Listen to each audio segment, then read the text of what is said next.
Hi. That was mad ugly. Hi, welcome back to my channel. If you are new here, I normally say give me a hug, but let's just do an high five from 6 feet. And if you're returning, thanks for coming back. I'm back with another straight to YouTube video. Why did I just stutter? A straight to YouTube video. That's where I record a video from my phone to your phone. Please don't watch this in HD. I don't need you all up in my face, even though the face is beat today. We are sitting. I just don't need you all up in my quarantine edges because, to be honest, I have no more edge control, and I was supposed to go to the beauty supply store. Then the whole New York City got shut down. So here we are. Today's topic, or what I wanted to talk about, is something that kind of happened because my best friend and I were talking about how we feel in our relationships with the men in our lives and how our childhoods and our backgrounds are affected by it. And so we started talking about insecurities and self-esteem and growing up in an African household, what that plays, how that plays a role in your self-worth and feeling good enough and all that stuff. So I wanted to just chat through that a little bit, do another one of my rambling musings on here, and then let you go about your night or your day whenever you're watching this.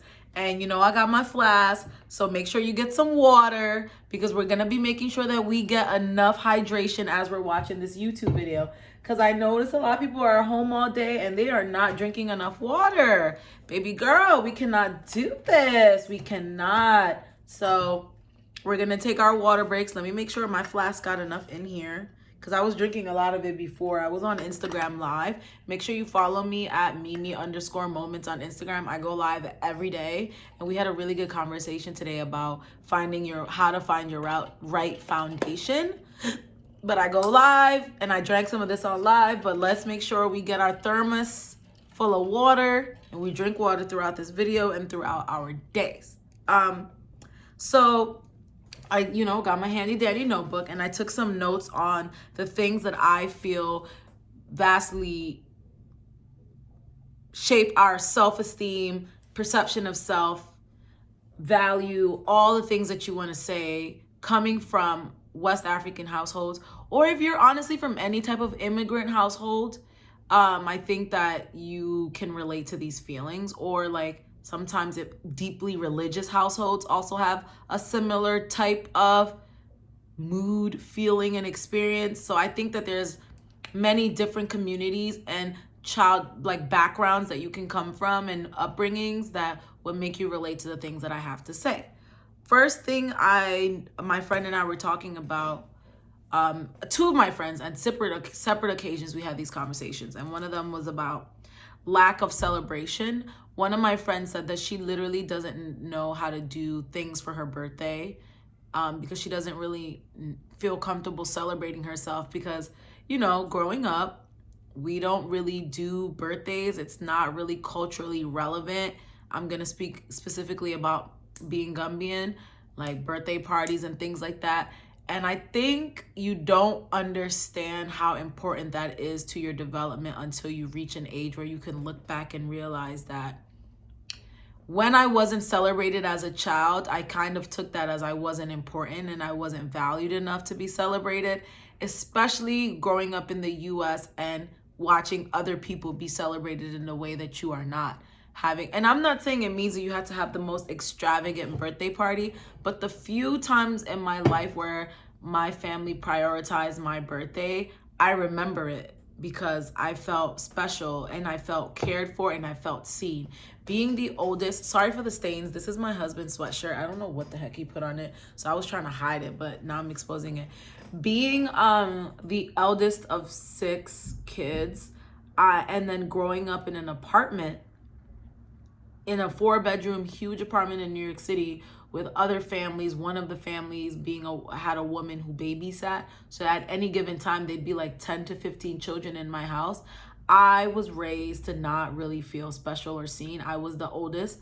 I was expected to break up fights, run errands, and just really be invisible because I was old enough to kind of be self-sufficient. So I wasn't cared for in the way that I needed, especially considering that I am a more sensitive child. I was a more sensitive child, and I am a sensitive person. So the lack, and I related deeply when she said that she didn't really know how to do her birthdays. I did not know how to do birthdays until I was in college, when I was away at school and I was around people who celebrated me, who surprised me every single year. I had a surprise birthday party every single year that I was in college. And it taught me how to like feel appreciated, which sounds ridiculous, but I didn't know how to feel appreciated because I didn't grow up in an environment where I felt appreciated. And this is not bashing my parents or my upbringing, because I'm old enough to understand that they did the best they could with what they had. But I'm also at a place where I understand that those things that I was not given have affected me. And I think it's okay for me to acknowledge that without it being pointing fingers to them. Right. I just needed to make that clear. So when I got in college and I got all these surprise birthday parties, and I was part of planning surprise birthday parties, being a part of it and seeing the joy on someone else's face, I started to understand that celebrating people is important. And one of my best friends, who grew up in a very opposite, Penelope, you can't be showing yourself like this in front of people. You can't be doing that. I'm sorry, I saw Penelope. I was like, she's naked. We can't be doing that. This is my faux plant Penelope. If you haven't met her, this is Penelope. Penelope, say hi. All right. That's enough. I have a best friend who it took me a while to understand her in that way, because I used to roll my eyes and feel like she just did too much. And this is like, even as my best friend, I was like, you do a lot. Like, she's the type of person who wants to I got into nursing school, we got to go out to celebrate. I passed this exam, we got to go out to celebrate. I passed this exam, we got to go out to celebrate. I got my first job, we got to go out and celebrate. And it was like so many things. And I was like, when I became a teacher, I wasn't like, guys, I passed this exam and I got my license, let's go celebrate. I didn't even know that those were things that I needed to celebrate myself on. I just was like, yeah, so I got my license, bet I passed all my exams, bet I got my first teaching job. Oh yeah, by the guys, I got a job. And then everyone's like, oh my God. I think her name is Dom, she actually wanted to celebrate me. So then when there were times where we needed to celebrate her, I did not even know how to show up for her, because I'm not used to anybody showing up for me in that way. And I didn't know how to celebrate me and my accomplishments. And that takes a toll on your self-esteem, and because you don't ever really take a beat to recognize that you've done something well. But she grew up in a home where every accomplishment is celebrated. So she's used to that, expects that, and gives herself that type of love. And I've learned from being friends with her how important that is. I've learned how important that is as a friend to show up for her in that way. And I've also learned over the years that I need to celebrate myself, and I need to celebrate my birthdays. So my birthdays are extravaganzas now, and I need to celebrate my accomplishments. I didn't even do a housewarming party, because growing up, we moved. There was never a housewarming. You just move and you buy the things you need. And like, that's what it is, you know? And now, like, even my wedding, I didn't really know how to like really get into it the way that I should, and really celebrate the fact that this change is happening in my life, because it was just so much attention and it was just so much pressure on me, and I just didn't know how to handle it. So definitely not being celebrated enough in the home has a lot of effects on you. Secondly, criticism. I feel like growing up in a Gambian household, you're faced with a lot of criticism. We're raised to always have to correct ourselves and do better, and like do the right thing and change the way we dress and not talk too loud and not be too of anything. There's a lot of criticism, especially being a woman. And the criticism, as I got older, I realized that it's not just criticism on me. The criticism is on my mother. Hold on. Drink some water. I received a lot of criticism from my mother, but as I got older, I recognized that the criticism was not her just criticizing me.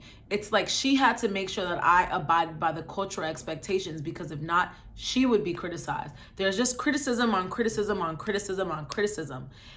She would be criticized by other women because I don't remember where I read this, but like the gatekeepers of patriarchy are other women. Oh my goodness. African women are the ones who are subjected to the downsides of patriarchy, but are the main upholders of the thing. The women are the ones that come and yell at you about your clothing, your demeanor, your attitude, your decisions, your desires, because that's not what we as women are supposed to do.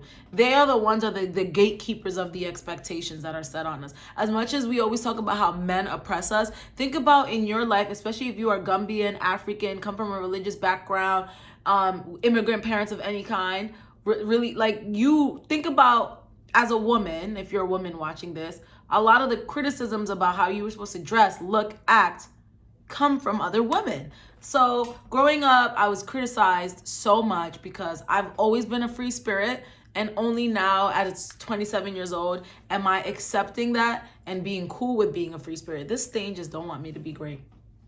So I was criticized for my decisions in terms of way of dress, my decisions in terms of what I ate. I remember that I used to love Chinese food, love Chinese takeout. And there was a Gambian grocery store. So this is my building. There's the Gambian grocery store, and this is the Chinese food store. So I would have to always walk past them to go get my Chinese food. And there was always a Gambian men sitting outside the store, and they would see me all the time. And that became gossip. I was like 9, 10 years old. And one time they called me over, Madam Silaliere, come across the street. There's no food in your house that you have to keep going to this store to go give your money to these Chinese people. And I'm like, there's food in my house. So you think that you too good to eat the food in your house that you have to keep going over there to get the food from over there? There were so many times growing up that I kept being told that I think I'm too good.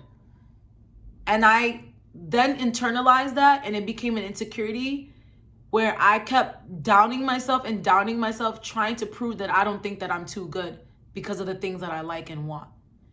And this was like a family friend, and then they called my uncle, and my uncle calls my mom, and my mom was like, please just stop going to the Chinese food store because I don't need this problem. It shouldn't have been a problem. But that's just a microcosm, just an example, a small example of the larger picture in terms of every move being policed, always being criticized for things that you yourself as a person want to do. I just really loved eating my 2 chicken wings chopped up, fried hard with barbecue sauce. Why was that a problem? Are you mad that you don't got money to give your kid to go to the Chinese food store every day?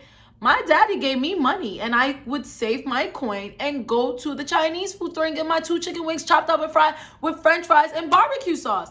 But because of that situation, I couldn't go, or I would have to go. I literally started to go around the store, literally go up a steep hill, down the street, and then come down the other side, and then go back up the steep hill just to avoid seeing them. And then eventually I just stopped going because it was like someone would still see me and they had an issue with it. That criticism was a lot. Also, one of the big things was that all of these are very interwoven, like being raised with shame. As African women, as Muslim women, we're always raised that we have to be ashamed. I should be ashamed that you see this shoulder. We're supposed to be ashamed. And I understand that, the religious aspect of it. And I think it's about, the religious aspect of it was twisted and turned into shame. Modesty was not taught to us as modesty. It was taught to us as yagu, shame. And everything was about hiding, covering, concealing. And it wasn't just about the way of dress. It was about your feelings, your desires. You should be ashamed. I remember my mom told me one time about this girl who wanted to be a police officer, and it was kind of just I don't know who she thinks she is and why she thinks she's gonna be a police officer. That's not gonna happen when she gets married. And it didn't. Who would accept their daughter becoming a police officer? You know what I mean? I grew up with a mom who talked to me a lot. So I have been able, the reason why I'm even able to be expressive in this way is that I was able to speak to her. Was I able to get her to understand and agree? No, but I also have a lot of friends who aren't even able to express their feelings to this day, because anytime growing up, if they ever felt the need to say how they feel and think about something, shut down, shut up, be quiet. I'm the adult, you're the child, you should be ashamed of yourself. I never spoke to my mom this way. And like, our parents literally don't understand the nuances of being us. Like, they literally don't have the lived experience to comprehend it. And I think my mom does a way better job with my younger siblings now because of our growing pains, and because she did at least allow me to speak. Over the years, things seeped in, and now as we age and we talk about things, my mom and I are so close and we're friends. She sees and understands how her upbringing affected her self-esteem, which affected ours. And that self-esteem and confidence is everything if you want your children to ever be able to be willing to try new things and be successful. Especially when you have a sensitive child like my ass. And I think another thing that affected a lot of our self-esteems and self-worth and all of that stuff, like the criticism making you not feel good enough, having to constantly be ashamed, not being celebrated. It's just simply the fact of having to balance the two worlds, being inside your home, being one person, and being outside and being another. And there are people in my community who they are the same person in their house that they are outside. And when you are blessed enough to be that, where you are content and happy with the structures that were set by your parents, and you're good, like you're just chilling. But for those of you who are probably like me, who aren't, I'm a free spirit. Look at me sitting here making YouTube videos. This is not socially acceptable in my community. This is not okay. This is frowned upon. If this video were to be seen, they wouldn't even hear the words coming out of my mouth. They would be focused on my shoulder. Like, me making the decisions that I do that make me happy. And the reason you know what I mean? Like, me making the decisions that I do that make me happy do not align with the things that my community has decided is acceptable. So I've always had to be two people. I'm Mimi in the streets, Mariam in the house. I have to cover myself more in the house. I have to quiet down some of my feminist feelings. I have to accept things that I don't enjoy because that is what is expected of me. If I don't, I'm being disrespectful. And it was very hard in my late 20s to come back from college, to be home in the house and be expected to be treated like a child in the home and treated like an adult outside. Like, to have bills and responsibilities, but then to be home and be expected to be quiet and listen and have a curfew and a bedtime. And like, it was like everything was micromanaged. It was so exhausting. It was so difficult, so painful. And it's just so hard to like always have to have a piece of yourself, not ever really feel whole in one setting. And the thing is that when I went away to college and I was in that setting and I thought I was discovering this new person and I was really being myself, now that I'm years removed from college, I still wasn't really being my full self. I was going along with what my friends were doing, and I was just trying desperately to fit in a way that I had never been allowed to fit in the past. Being a child and wanting to fit in is normal, but our parents tell us that we shouldn't want to fit in, and we want to. Like, you don't want to be excluded. You don't want to feel left out. And these are things that my mom now understands. Like, had the confidence been instilled in us to stand firm in our culture and our religion, but then still understand and support our desires to fit in, been done well enough, I don't think so many of us would be lost and in the sauce and like completely gone away and mistrust each other and not confide in our community and not want to be around. I have social anxiety when it comes to going to Gambian gatherings because I'm afraid that I'm being judged the entire time. People think I'm stuck up. They think that I'm closed off, that I don't show up to events. I'm legit having anxiety on my way there, and usually the entire time that I'm at an event. I love the food, the music, the clothing, but then the social aspect of it, I feel uncomfortable because I'm just so used to what my people do. It's not just something I saw in my household. It was in other my friends' homes. Like, I've had so many powwow sessions with my friends in my living room. Like, a lot of my friends like to come over and be here because they can just like really be their full self. That means be Sarankulle and be American. Not be either or. Not be around your American friends and be in settings and situations that you're not comfortable in because you weren't raised to be comfortable in it, and you don't agree, and your convictions don't allow you to participate in certain activities, but you're there because you want to fit in. But then also not be in other settings where you're like, I'm not a hijabi, and no knocking to the hijabis. Like, I'm not there yet in my journey, and I don't like being around people who judge me for that and make me feel uncomfortable and not accepted and always feeling like you don't belong. How do you feel confident and grounded and like solid when you don't know where you don't feel fully comfortable in either settings? And so when you decide to fully be Americanized, you feel guilt and you feel shame, and you self-medicate and self-soothe yourself to like avoid that feeling. And then when you like are in the other side, you feel guilt and feel shame because you're not fully like the people that are doing all of the right things, or not exactly the way your parents want you to be, loving who you decide to love, marrying who you want to marry, taking the career path you want to take, wearing the clothes you want to wear. Like, I hope I didn't go too off on a tangent, and I hope that somebody out there feels me on this. All of these things take a toll on your self-esteem, your confidence, and feeling good enough. I think I struggle so much with feeling good enough because I just never felt like I was. I just always felt like I was wrong and I was bad. I was always criticized, the bad kid, and I wasn't a fighter. I didn't do bad in school. I just didn't follow the rules enough. And so I wasn't good enough. And so that seeped into every other thing in my life.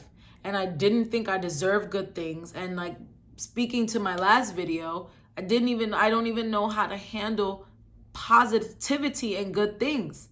I'm used to dealing with being criticized and things going wrong. I can deal with getting fired. I don't know how to celebrate getting hired. You know, it's something that with doing these videos, I'm unpacking, and I'm like realizing, and I'm hoping that I can figure out the next steps. When I finally go back to therapy, I can say, here are some more problems, and like, how can we work through these? Because I don't want to pass this down to my children. I don't want to, because I catch myself doing it to my husband. I'm just like a little too critical with him because there's a critical voice in my head, and I've been criticized, and that's how I know how to communicate. I had to shut that off in middle school when it came to friendships. High school, this girl told me that she stopped being my friend because I was hurting her self-esteem. And it's something that I will never, ever forget. And I was someone with my self-esteem isn't as bad as it used to be. And I think for a long time I told myself that I grew out of it. But this is like an ever changing thing. As you develop as a human being, you have to keep on revamping and rebooting your self-esteem and your confidence. So at that time in high school, like when she told me that, I just never forgot it. And it made me really watch my words and how I speak to and treat my friends. But what I haven't done, I haven't really actively worked on how I speak to and treat myself. And I've had long, extensive conversations with my husband about my reactions when he says things to me, because I am very defensive, and my defensiveness is because I've always had to fight for myself. I've always had to defend myself. I've always felt under attack since I can remember. If I go back to like 7 years old, there's stories I can remember always feeling, and it's not necessarily just my mother, it's aunts, it's family friends, it's uncles, it's more family friends, lots of family friends, always feeling like questioned about my decisions. Like, why aren't you wearing your hijab? I don't want to wear it. Because in school, you don't know that kids are pulling the hijabs off of the other girls, and I don't want my hijab to be pulled off.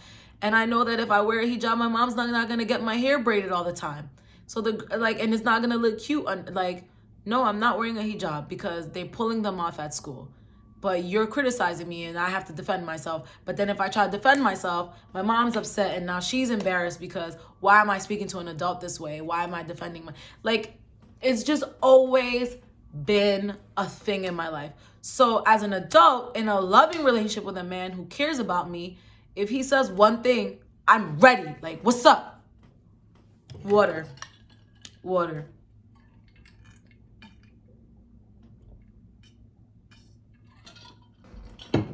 I'm like, I'm ready. Like, I'm so ready to fight with him. Like, I'm so defensive. If he's just giving me feedback, he's not trying to criticize me. He's like he's the person who spends the most time with me and sleeps next to me and he knows me and he's trying to say, this is something that I see that you do. Instead of me taking it as constructive criticism, I get defensive. I don't even know how to handle it. I don't really know how to close this video because it's just me unpacking streams of consciousness, talking about how I feel, hoping that you relate to this and that it helps you see something in yourself that you can work on fixing. I am trying my best to acknowledge good things that happen and celebrate them. And I am trying my best, and I've been doing a good job because my birthdays be lit, okay? I'm trying to unlearn a lot of this defensive behavior. I am trying to stop being so critical of myself, and I am trying to be my whole self, you know, with respect to my elders, be my whole self everywhere that I am, including work, which has been interesting because I haven't been code switching as much. I've been being my blackety black self at work, and I'm being accepted, and it's not that big of a deal, and that's been really, really nice too. So what are some things that you're trying to unpack and unlearn from your childhood and your upbringing, and what are some things that you see yourself carrying into your current home? And if you're still at home, what are some things that are affecting you negatively or positively? Because it ain't all bad. I definitely think that as much as I've been annoyed by the criticisms, I can say that I do have strong morals, and there's some lines I just won't cross. And I say that comes from my upbringing. I will never steal. And I really don't like to lie. And that comes from my background. See, notice how I said I didn't say I will never lie. I said I really don't like to lie. That's me being honest. I do lie. Everybody lies, but I try my hardest to avoid lying. And I will never steal. I will never take anything that is not mine. If I find a wallet, I return it, and that's just because of how I was raised. So it's not all bad. I am very nurturing, and I know how to take care of someone because of how I was raised. So again, it's not all bad. So I don't want you to just sound off on the comments. But if you want to vent, sis, this is quarantine therapy. I'm not a therapist, but you know what? This is our support group. Like, just talk. Let me know how you feel, what you think. I'm on a roll, so I'm probably going to create another video. But make sure you follow me on Instagram so I can go live and talk more. And give this video a thumbs up. Subscribe if this is your first time. And go check out my other videos while you're here. Thank you so much. Bye.